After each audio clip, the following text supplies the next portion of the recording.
Christian parenting.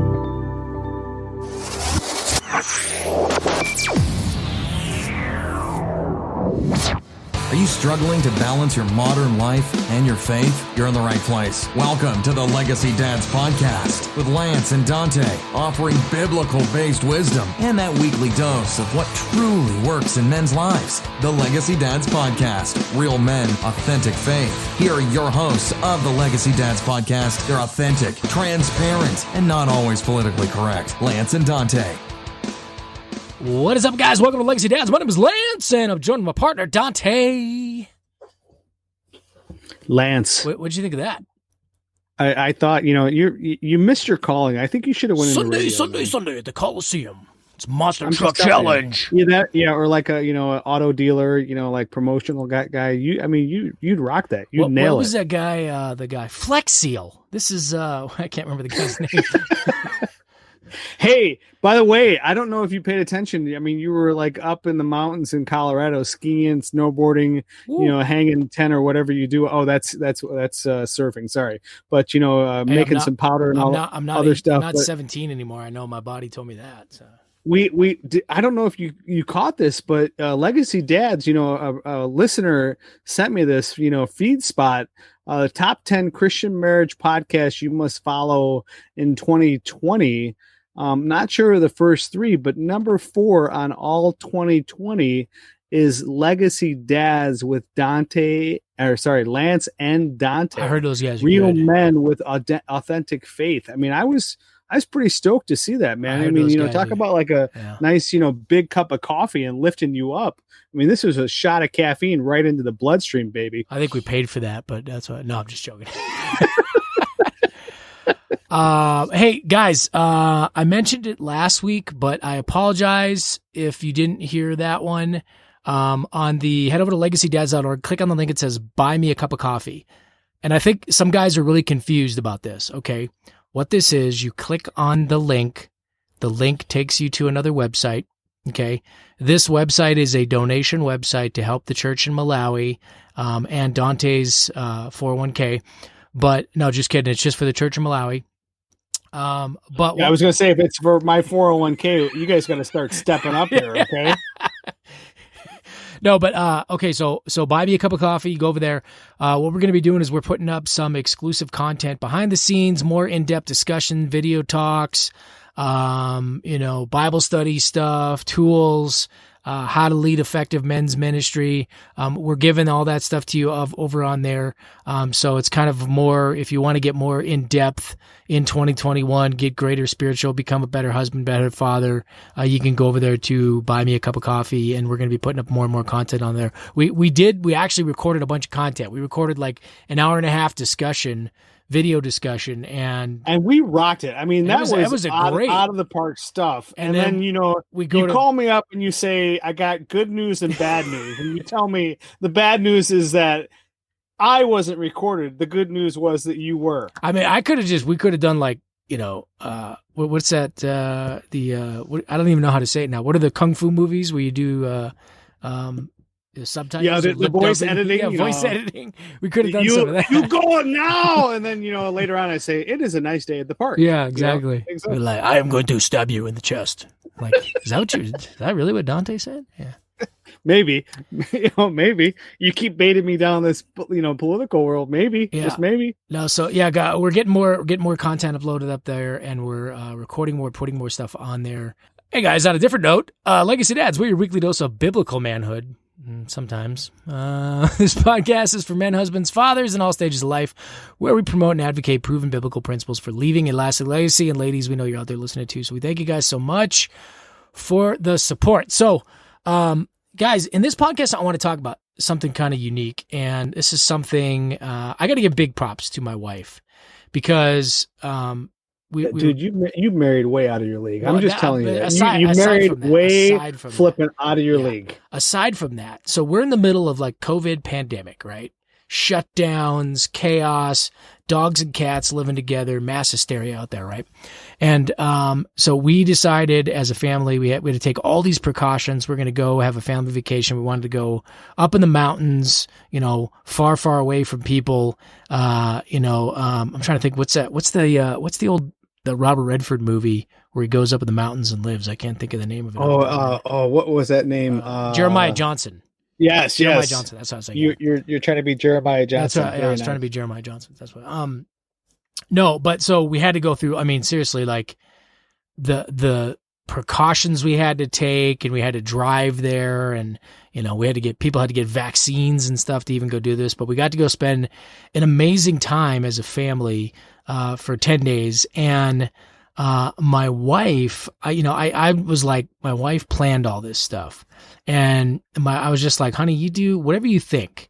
And she created, and we've got, our kids are adults now, so it's hard, it's hard to find stuff to do, and there's like restaurants aren't open, and but we created some amazing experiences and memorable moments that I think is probably it's going to be one of our most favorite vacations of all time. So Dante, what I want to talk about in this podcast a little bit is how, as parents, as dads, how can we create some of these amazing, memorable experiences, for our children and for our families. Does that make sense to you? Yeah. I mean, when it's all said and done, at the end of our lives, it all goes back in the box. I mean, we read in Proverbs, a godly man leaves an inheritance, but the same token is we can't take this stuff with us. And, one thing that I absolutely love and learned from my father-in-law is, you don't want to just save it and get to a point where you can't enjoy it. And so he's really big on grandson, summer learning, trips, and takes a bunch of grandsons across the country, and, granddaughters will go on special trips. And, for me, it's not only teaching me to be present, but, like you're saying here, Lance, it's finding that culture, setting up your family in a way to succeed. And, that's by giving them memories, that's giving them experiences, that, we can turn and just make positive. Okay. I'm going to call you out. Did you watch that Netflix documentary I sent to you? Which one was that? You give me, is this on the conspiracy theory? No, Less is Now. Less is Now. Have you watched that yet? No, that's on our watch list. Okay. We're getting through it. She teed it up because she said that is something I would do. Okay, so this is, I don't want to spoil it for you, but Less is Now. No, you can, because I'll still watch it. It doesn't matter. So Less is Now. It's called The Minimalist. Less is Now, documentary by a pretty awesome filmmaker, a guy named Matt Diavala, and so anyways, it's talking about people who have kind of gotten to the point in life and of saying things don't, like material possessions, consumerism, just buying more, buying bigger, buying the latest is not, a lot of these people said, I'm not, this doesn't bring happiness. And they've said, rather than investing in that stuff, rather than falling for Apple's latest marketing and, buying the latest thing, I'm going to invest in experiences and with people. And so they talked about this of, living a more simplified life and really cherishing and creating experiences. And it got me thinking, Dante, I was like, there's got to be some research out there about that. And lo and behold, my wife actually gave me a bunch of research and we looked at this. And so I want to hit this really quick before we get into this, but why is this so important? So, negative experiences, if you've had negative experiences growing up or through your life, those can have a particular lasting power. But, parents, what we can do is we can, and especially if there's issues or maybe we haven't been stellar parents all of our life, we can counteract that power by creating positive memories. And what happens is during times of stress for our children, those memories help our children and teens remember that things aren't always as challenging or just as plain awful. And then as adults, even as they grow up and leave our house and go out as adults, they'll reach back to those positive childhood memories, and that's going to help them weather the inevitable storms of life. And there's tons of research out there that proves that people, that have a strong, a strong warehouse of positive memories from their childhood or growing up, they're generally happier, they're healthier, They have better cognitive and learning skills. They're more tolerant of others. They're less likely to develop mood disorders. They tend to be generally more optimistic, and they're able to have less stress and cope with stress even better. And researchers have even found that young children that have positive experience with those who love develop a larger hippocampus, the brain region that's important for memory, learning, and stress responses. And Dante, I looked at one, we talked about that ACEs. Yeah, I was just thinking of that. I'm so glad that you brought that up. Yeah, so the research I read said that when ACEs, when people have childhood trauma, you can actually overwrite that childhood trauma by creating positive memories and experiences. So even if if you're a foster parent or you adopt a child, or there's you're dealing with somebody who has had a lot of trauma in their lives, you can actually overwrite those traumatic experiences and give them healing through positive experiences. So what we want to do today is we're going to take this podcast and just kind of talk to you about what goes in to creating these positive experiences. And because it's not, some of it's by design, but some of it too has to be spontaneous. Okay. So, Dante, I'm going to start off with this kind of the first one I want to talk about here. And I would say this, I don't know. So I want to say plan, but be spontaneous. Does that make sense? So so if you're Lance, you got to have everything down to military time. You got to we're going to arrive. Yeah. And if you're Jen, you're a little bit more chillax. The powder is awesome. And we don't have to be right down the hill. We can kind of hang out all day. Yeah. Yeah. So yeah, I get it. So I've been, I don't want to name names, but I've been with people, I've been with people who will literally have every hour of every day planned out and things scheduled on a vacation. You talking about my wife Kate right now? No, is she that way? Is she that way? Sometimes. No, in her own words, she has to have a plan. No, I get it. So here's what I'm saying, right? Have a plan, but not like every hour. Not like, okay, we're gonna go line dancing and then we're gonna do the bingo. It's like, okay, come on, here's my advice. One thing a day, and then leave room for spontaneity, and leave room for creating that. And I think, I don't know if I've told this story before. I think I've highlighted on it, but, I learned this the hard way when my kids were, I think 5 and 6 years old. We went down to Disney World in Florida, and, this was back, younger Lance, military minded. And, okay, so we've got Disney World, you've got Magic Kingdom, you've got, what else is down there? Universal Studios. And you got water slides, you got water theme park. So I'm like, okay, we're going to maximize our time. We're going to go through every single park in 3 days.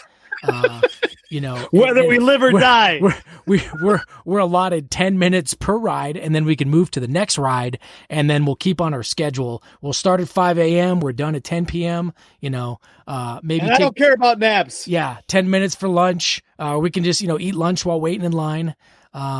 And this sounded like a good. No, seriously, I'm being. He's not kidding, folks. He's not kidding. No. So here I am. I'm down at Disney World, running my kids from ride to ride, trying to, we got to see this, we got to see that, we got to do the, Space Mountain, and I burned my kids out in 2 days, and so the thing that happened was my son and I went to, I think it was the Hulk roller coaster or something. We went to ride. And my wife and my daughter said, you know what, my daughter was a little bit young. So we're like, we're going to hang back. And my daughter, like Goofy, the guy dressed up as Goofy, starts playing with my daughter. And the next thing you know, my daughter and Goofy are putting on a show for people. There's people crowding around, my daughter's jumping on Goofy's back, they're messing around. And this goes on for 20 minutes. And, to this day, that's my daughter's, fondest, greatest memory of Disney World is not all the crazy rides dad drug her on or tried to, maximize the time, but it was that spontaneous, taking a break and playing with Goofy that had the biggest impact on her and the greatest memory. So the thing I took away from this, Dante, was, have a plan, but leave a lot of white space in your schedule for spontaneity, for, whatever it may be that, hey, let's go check out the thing on the side of the road, whatever it may be, just doing some of that crazy spontaneous stuff with your kids, because that's the kind of stuff that creates memories. And then it creates that family glue, I like to call it, because you have those kind of special shared experiences together as a family. And sometimes I think it's even better if the kids are involved, or the kids pick out the restaurant, or they pick out the thing you're going to do in the moment. They feel like they're a part of the family and a part of the planning, and it's not just mom and dad scheduling everything for them. But it really creates, though, some of those amazing experiences. Does that resonate and make sense with you, Dante? Oh, I love it. And it's looking for those opportunities that just present themselves. And, sometimes you just got to throw everything else out the window and just carpe diem, seize the moment. Yeah, absolutely. Yep. Okay. Yep. So what do we got? What do we got next? Next is make a big deal about little things. Yep. Your child sees a bug. Is it just a bug, or is it a bug? Yeah. If you walk by, it's not memorable, but if you stop, you take it in to look at it together, comment on how many legs it is, what kind of insect it is, what it has, try to get, it to hop or on a stick, or wonder aloud, whether he's going home, to mom or dad. Is it a boy? Is it a girl?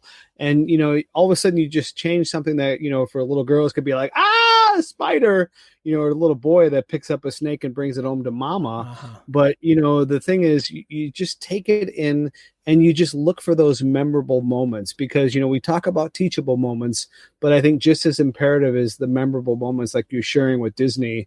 And, to a growing child, there are new and important things happening every day. And, it's up to us to notice and to share in their excitement. I mean, you go through an adolescent, a toddler, and, what's the thing? I mean, it's a question this, question that, so many questions throughout the course of a day. It's because they don't have the experiences of you. They don't have, the cynical view that we have as adults. They look at everything as this world as their new oyster, and it's fun and exciting. I mean, I think about, the little kids that were trying to get to Jesus, and he said, let them through, and it's just looking at life through the eyes of a little child. Okay, what were you gonna say, Lance? Dante, have you watched Soul yet on Disney? Yes, I did. So I was thinking, when you said that, I was thinking of Soul, and when he notices the little leaf falling down and all the little things. Like, okay, guys, if you haven't seen Soul yet, go watch Soul. It's not theologically correct. It's not biblically. We don't correct. support the theological.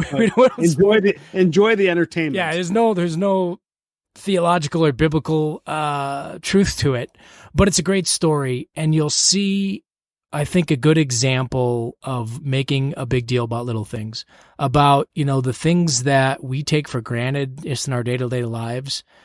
Sometimes kids just they notice these things and they take it in a curiosity, and it becomes a big thing. So that's your guys' homework assignment for this week. Go watch Soul. I agree. Thumbs up. So Dante, I'm gonna talk about one here because I screwed this up. It was funny, and so this, I want to say, take time to play with your kids. Do whatever you like to do that make them laugh and make everyone laugh and be funny and play around. Life doesn't have to be logical and stoic and just serious all the time. Get out the sofa cushions and make a fort. Or get the blankets and put the blankets up over all the chairs and the tables and make a fort and go sleep with the kids. Get on the floor and be goofy. Boogie around in the kitchen, have a food fight, go out in the rain and splash in mud puddles. When if you read books to your kids, use funny voices and be funny about it. And do these things regularly and often. Happy times with parents builds kids' confidence in their feelings and self-worth. And it's funny because Dante, I was doing a parenting conference one time, and I'm at this Baptist church, and I'm audience full of people and stuff, and I'm saying, and I'm getting choked up on stage, and I'm like, I regret a time with my daughter, one of my biggest regrets in parenting, and everybody's like waiting right on the edge of their seat. They're thinking, like, what did he? Yeah. What the heck did this guy do? Did he hit her? Did he? What did he do? And I was like, I was getting choked up, and I was like, when my daughter was little, she asked me to play My Little Ponies, and I was too busy to get down on the floor and play My Little Ponies with her. And I was like, well, guess what? Now my daughter's all grown up, and I missed that time. Like, she's not asking me to play My Little Ponies. I missed the opportunity there. And the people in the audience are looking at me like, what? Who is this guy? What is he? What a wimp, man. He didn't play My Little Pony, But to me, that was a big deal. It was like, I missed that opportunity to get down and play with my kids when they were little. And you know this, Dante, now when the kids get older, they're not wanting to do that. They don't ask to do that stuff anymore. You miss that time.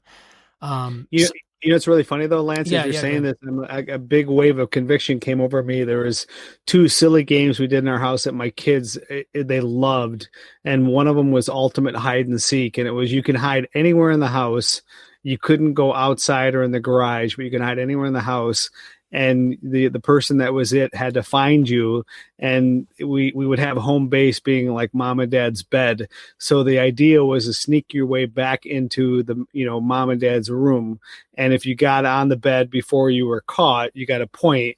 And my kids absolutely love that. The other one was I would lay a bunch of pillows around like the family room, and I would be like a lion, and my kids would jump from like the ottoman, around the pillows, around the furniture. My wife hated this game, but the kids would not stop laughing. And I would be the lion that would just grab them, tackle them, devour them, tickle them, and throw them around. And they loved it. And I believe me, I as even with teenagers right now, they may not like the dad tackling them and grabbing them and all that, but the ultimate, if I literally walked upstairs right now and said ultimate hide and seek, every single one of them I know would drop what they're doing, turn all the lights off except for the bedroom, lights with mom and dad, and it would be going to town in this house. That's funny. That's awesome. That's exactly what we're talking about. That's exactly it, Dante. Thanks for convicting me. I needed that one, absolutely, buddy. Yeah. What's next? Next is go on adventures. Unusual adventures tend to stand out in people's memories. And that doesn't mean that you have to spend tons of money or go somewhere special, though, if you can afford it now and then, or save for it, maybe one less, Starbucks coffee or, Pete's coffee or something a day, and just start putting away that in a slush fund as far as, take wife, take daughter, take son on a trip. That's fun too. And if done with a light heart and a sense of adventure, almost any activity can become memorable. One mom we know takes her kids, with her to do grocery shopping. Mm-hmm. And each week, one of the kids get to choose a food that no one in the family has ever eaten before. Yeah. And when they get home, they figure out how to cook it, how to try it and go around and, let's do something different. Uh-huh. And all this is done in the spirit of adventure and fun. And I like to imagine that we will do the same thing with our, with their kids someday, or you'll do the same thing with your kids someday. I think about it, what dad in this house likes to do is sometimes, my wife and I know it's imperative, not only to do things and do dinner around the dinner table with the kids, to be active in their life, but it's extremely imperative for us not to remember, to date our children. And it's even more imperative to continue to date your wife and your husband.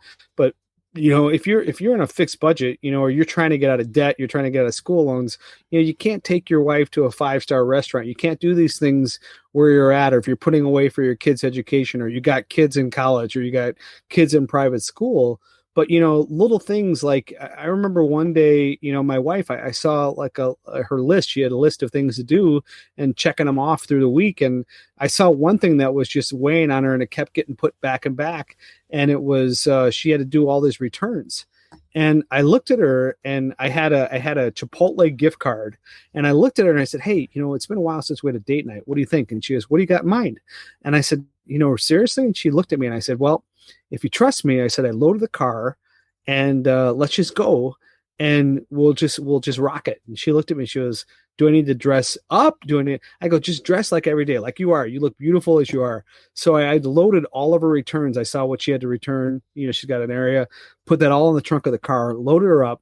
We get in the car, and she, like I say, she likes to have a plan. Told her we're going for dinner, so prepare to eat. Mm-hmm. Told her we're just going to run some, and she looked at me. We got in the car, we started driving away, and I said, do you want to know the surprise? And she said, what? And I said, all those returns, We're going to do it.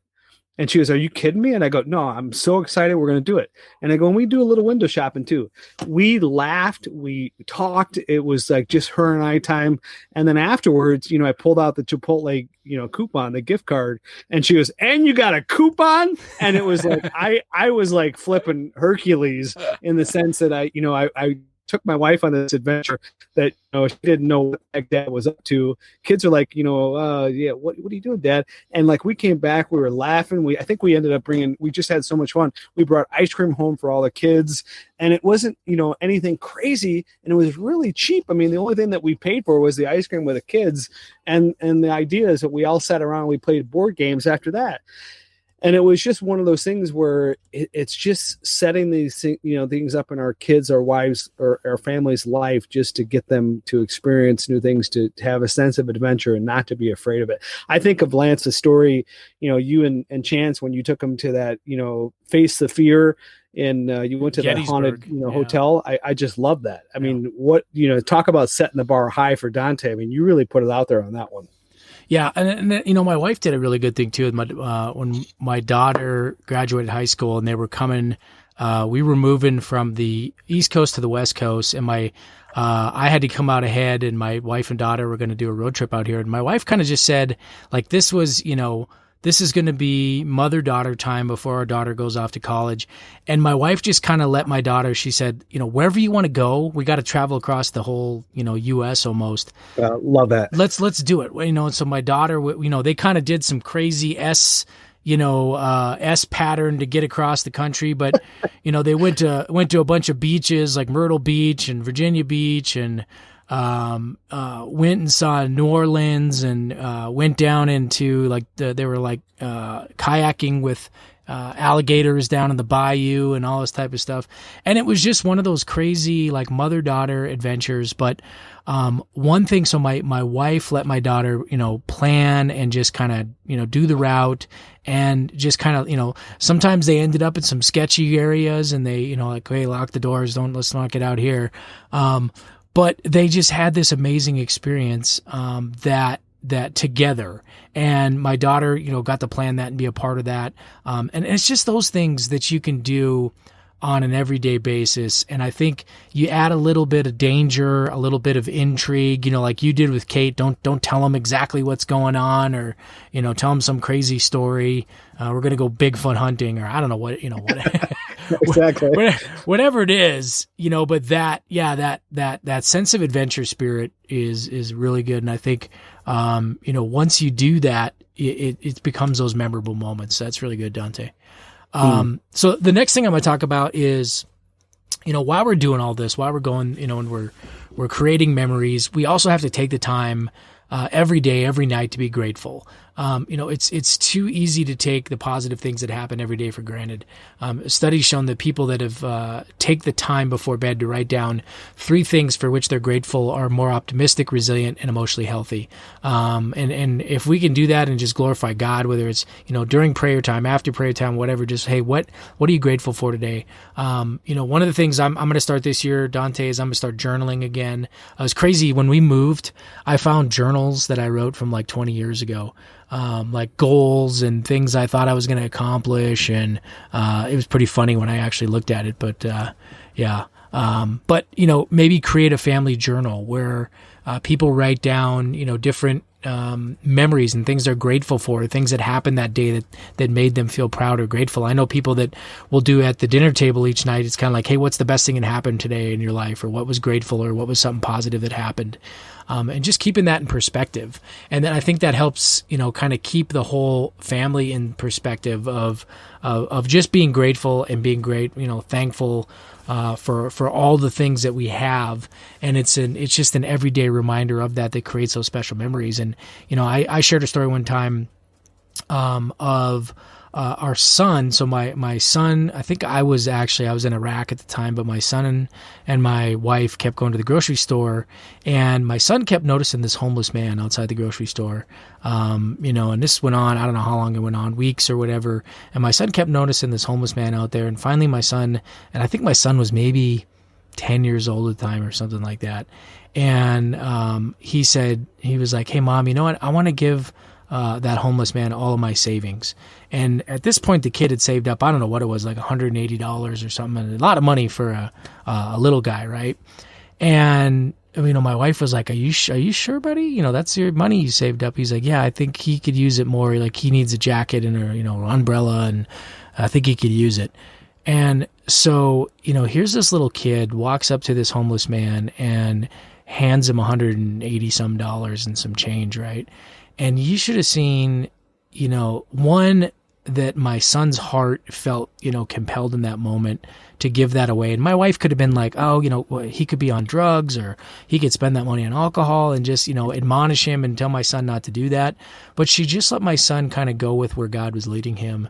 And, my son walks up, gives this homeless guy the money. And the homeless guy just, tears in his eyes, breaking down, can't believe that, 10, 11-year-old kid is giving him that much money.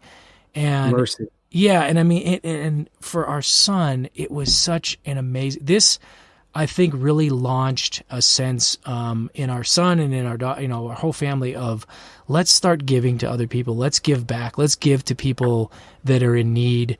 And it led to, serving and trying to help people whenever we can. And it was just that it created that atmosphere and that heart for, people in need. And I think it's so important to remember that. And it just taught us that, hey, be grateful, be good stewards of what God has given us and help those in need. And it was just such a powerful experience, and one that our son remembers to this day and has helped him in a lot of other things. Does that make sense to you, Dante? Yeah, love it. And I think, just taking that time just to appreciate those moments and the ideas, like where that came from, and the ideas that came from the abundance of the heart. And the fact of the matter is, whether we want to admit that or not, a lot of that, Lance, was just molded and mentored to him. So, that's one of those moments for mom and dad that, very proud, very humbling, and that's just great. What a great story to hear. Absolutely. So what's the last one we got here? Volunteering together. Okay. And as it has a boatload of benefits. There's no doubt research has shown that it increases happiness. It fights depression. It improves a person's well-being, health and well-being. And by taking part in volunteering activities with your family, you strengthen the family bond, as you also demonstrate to your children the importance of giving back. We think about scripture, don't let the left hand see what the right hand's doing. Mm-hmm. Christmas time or family in need, maybe putting a cash envelope in their mailbox, or knocking on the door, or mailing it from somebody else's home state and sending somebody that gift cards, little things like that you're just showing kids and modeling to your family. That's important. Some of the great ideas to try out include serving meals at a soup kitchen or a shelter, or participating in a charity walk. We have small groups, that we have that friends and of ours, work in a soup kitchen or manage a soup kitchen. And, part of the small group is, hey, let's just take a Saturday and just do this. And it's amazing of just the smile that it puts on, somebody's face by, not only, scooping them, just a serving of soup, but, bringing them bread, bringing them butter, bringing the hands and feet. And especially if you're blessed to do that with your family, letting your family just see that, the things that we have, we're the richest country in the world, one of the richest country in the world. And, it doesn't matter what your salary is, whether mom and dad, or a doctor, whether we're, an electrician or whether we're a janitor, we're one of the wealthiest people in the world. And so we have a lot to be thankful for. And I think, when we start serving others or giving to others before ourselves, we really like to put a good perspective and a kingdom perspective, that it's not about us, it's about God, and it's about bringing him glory. And, I just want, an old adage that I heard, and it kind of stays with us in our family. My wife and I say this a lot to our family, is a family that serves together stays together. And I want you guys to ever get that. So Lance, what do you got for us? Yeah, closing thoughts. I was going to say that, so we were blessed when we lived on the East Coast. So our kids were probably middle school to high school, going into high school age at the time. And the churches out there did, I want to say it was every January, they did something called Winter Relief. And what they did is different churches would take a week of the coldest month, and they would bring in a bunch of homeless people to stay in the church. And then we as a church would serve the people, make meals, give them a warm bed. If they could take showers or get clean up, whatever they wanted, we kind of just took a week to serve them. And, I was adamant I wanted my kids to be involved in this. And, some of the church leaders were like, some of these, there's people are on drugs and alcohol and it might be a little bit, traumatic for them. I said, no, I think it's fine. So, we started, I think we did this for 3 years with our kids at that kind of, opportune age. And our kids, speaking of gratitude, our kids got to just see a totally different perspective. Like I remember, them, a lot of what they did, they served meals and they just sat and talked with some of the homeless people and provided company for them. And, some of the comments they heard were like, I don't care what we're eating. I'm just happy to have a warm meal tonight. I'm just thankful that I have a cot, a warm cot to sleep on. Hearing stories about, hey, I was on heroin and heroin ruined my life and this is why I'm in this situation right now. And honest, true, sometimes gritty stuff that our kids got to hear and experience, but it left such a huge impact on them. And I think the biggest thing that I think my kids will say they got out of that was they realized that not everybody has the blessings that they had. Not everybody has the opportunities that we have. Some people, whether it's, mental health issues or drug issues or whatever, are in need. And, the things that we, take for granted, it's so easy to take things for granted is what I'm trying to say. And they got to see that early on from it and just be involved in that and realize, I think the biggest thing they realized is I can be a part of the solution. Whether it's giving a guy a soda that's diabetic or be able to provide a meal or just a warm bed for one person a night, that's one of God's children and I'm having an impact on their lives. And I think it was such a valuable experience they got to learn at an early age. And again, that volunteering, again, I think, one of my mentors, Tim Kimmel, said, when you get your kids serving, it gets their eyes off themselves and it gets them on God's kingdom and God's glory and how do we serve God's people. And we have enough selfishness and self-centeredness in this world. The world's going to do that by itself, so we need to find ways to get our kids eyes off themselves, eyes off the culture, eyes off the the phones and the social media, and on God's children and on creating and advancing and glorifying God's kingdom. Dante, I'll leave that final words. What you got, man? Just great words, and just putting this together and just ending it is, be intentional. The whole purpose in creating experiences is not only to give your kids a kingdom perspective, but to really show them that they matter. They're the priority, and it's things that, coming together, culminating into the things that Lance and I have shared, just really puts the important things in perspective and the things that aren't so important, by the wayside. And I think, as you get to that point, watching my mom, watching my dad just pass through this life to the next, people that are near and dear to me, coming to the final days, we don't waste time thinking about all the things that we get off of our daily list and our checklist, but it's these moments, is these experiences, that just really pour into and just probably flash before our eyes, and that we're just so thankful for. And just really want to encourage you guys to think about that, have a kingdom perspective and realize that the greatest treasure besides your salvation with Jesus Christ that you have on this earth, don't miss that if you don't know him, is your family. And when you realize how valuable, how priceless, and the gem that your family is, it's these experiences that are going to make you guys stick closer and closer together. Yeah. Amen. And with that, guys, I want to say, as always, we appreciate you guys. We thank you guys so much for your support. You can head over to Apple Podcasts, Spotify, and Pandora. Leave us a great 5-star review. Give us thumbs up. Head over to Facebook, the closed Facebook group, or Instagram. You can interact with us there. Head over to legacydads.org. Click on Buy Me a Cup of Coffee if you want to go get signed up for some of the behind the scenes and exclusive content, some of Dante's conspiracy theories that we can't talk about in public. We get more in depth in there. in that private perspective or private group over there. So you can do that. We're getting more and more stuff on there. As always, guys, we want to say we are praying for you guys. We love you guys. Thank you guys so much for your support. We will see you next time. Take care, and God bless.